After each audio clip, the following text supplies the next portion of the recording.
Peter, Tink said to try and catch the attention of her easily distracted friend one night while they were looking up at the stars. Do you remember the day we met? Of course I do, Tink. How could I ever forget that?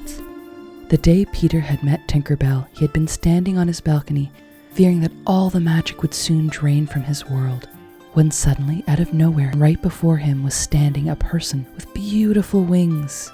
She told him about a place where adventure was around every corner, and children didn't have to grow up. The very thought of such a world filled him with so much joy. She told him, if you look into the night sky, find the second star to the right, and head straight on till morning, you'll find the mysterious and magical land of Neverland.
You live here? Peter asked in awe. Yeah, I do. Do you like it? It's wonderful. Tinkerbell was so pleased to hear his response. The fairies made room for Peter, and he lived with them happily, falling into stride with their daily life. He loved exploring the new world he found himself in.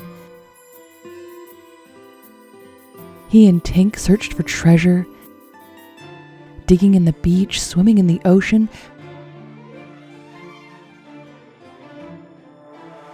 breaking open rocks they found, and Peter would explain some of the treasures they would find in them that would wash up from his world. Tink would tell him stories and histories about Neverland, sharing all the tales she had heard her whole life. She loved when Peter would lean in close, hanging on her every word, excited for the next bit of her story. He would also tell her stories from his land, tales of pirates, a family of Swiss that lived in a treehouse that he believed would look very much like Tink's house now that he thought about it. Tink and Peter would talk for hours. Her company didn't seem to bother him at all. She didn't giggle all the time, and her stories were always so interesting, filled with excitement. And she would always listen so intently to his stories, and happy to play all the time. She would tinker and make things for him, craft things from his world, or invent things from the stories he made up. She was so clever. And she loved adventures and exploring as much as he did, maybe more. No, that couldn't be true. Almost as much. Just the right amount. But definitely not more than him. The other fairies were interesting too. They all had their own passions and always tried to include him in them, even if he didn't want to be. Fawn loved animals. Peter was fascinated by the animals that would wander into her bedroom at all hours of the day and night. Aw, come here, cutie. It was fun to watch her wrestle and play or groom them back to health. She always tried to introduce him to the animals, the foxes, the wolves, the raccoons, and so many creatures. They're just like us, you know. They want to be loved and understood. If you can give them that, they'll love you forever. It took time, but eventually the animals seemed to take to him. He felt so magical holding wild animals that he had read in stories but never actually seen before coming to the grove. Really, Peter? Who's bathing who? Rosetta loved plants and anything that grew in the ground. Peter loved the idea of a girl digging in the dirt, and he thought playing in the mud would be so much fun. Oh no, sugar, not like that. You have to be gentle, careful, tender. She tried to teach him how to care for the plants. The delicate little things. You have to be patient with them, and they'll share their beauty with you. He realized he didn't really care for gardening. Maybe it was more like a girl playing with flowers than just the joy of getting dirty. Silvermist was always playing in the water, finding new ways to move it and manipulate it. He had no gift for that. Iridessa was able to control light, which fascinated him.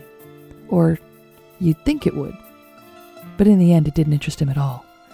No, the only thing that interested him were the stories, the adventures, getting out of the grove and exploring this world.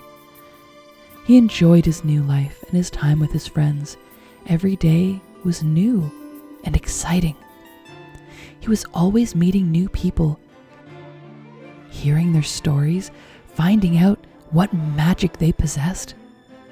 He felt as though the adventure would never run out. He wanted to make Neverland his home, but he didn't think he could do that while living with the fairies. So in secret, he was ever vigilant, looking for the perfect home, all of his own.